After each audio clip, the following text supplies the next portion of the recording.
Hey, it's Cody and welcome to another Tech Tip Tuesday. Now, for those of you who use NVDA, I am sure you are familiar with the NVDA startup command, Control+Alt+N. That is, when I'm ready to start NVDA on my computer, I just do that key command, Control-Alt-N. Folder view list. And NVDA starts up. But sometimes that key command, Control-Alt-N, needs to be used by another program. For example, on this Google Doc, to go to the next heading, the key command is Control-Alt-N, Control-Alt-H for next heading. But when I do that key command, watch what happens. NVDA restarts. So what do we do in this situation? Well, in this case, we'll have to change that NVDA startup key so that we don't have to worry about this key command conflict. All right, so I'm going to start on the desktop and locate the NVDA shortcut.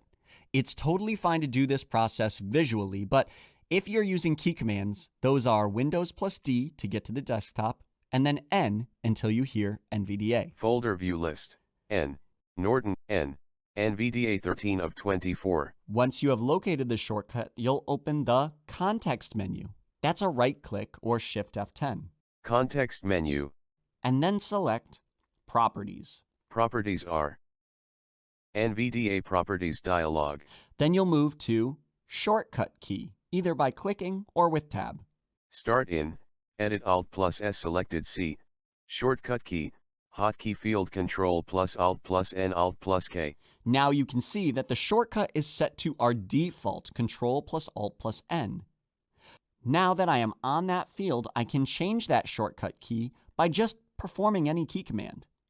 You can make the shortcut key anything, you just have to make sure it does not conflict with a key command you will use in another program.